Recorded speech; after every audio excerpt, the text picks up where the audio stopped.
коллективе «Власихи».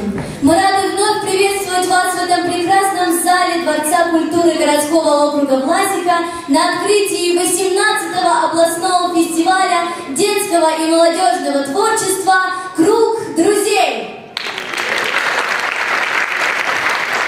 С каждым годом все больше детей и творческих коллективов участвуют в нашем фестивале. И это очень радостно, потому что нет ничего дороже возможности общения творческой молодежи, возможности научиться друг у друга чему-то новому, интересному, ну и, конечно же, показать свои успехи и достижения.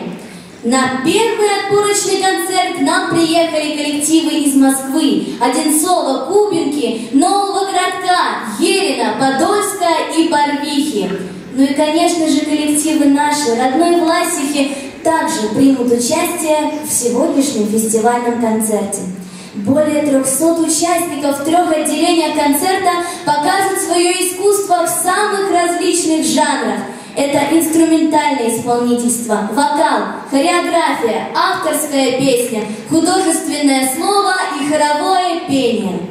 В первом отделении нашего концерта уже выступили юные музыканты, занимающиеся академическими жанрами искусства.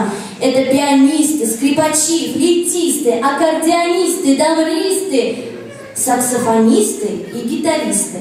Что ж еще сказать, выступили они весьма и весьма неплохо. А нас с вами ждет второе отделение концерта и коллективы художественного слова, хореографии, вокала и хорового пения.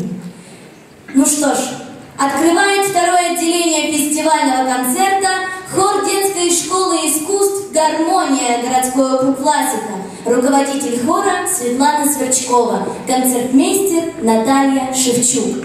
Послушайте негритянскую народную песню «Колыбельная» и песню композитора XIX века Джеймса Лорда Пьерпонта «Бубенчики». Приветствуйте!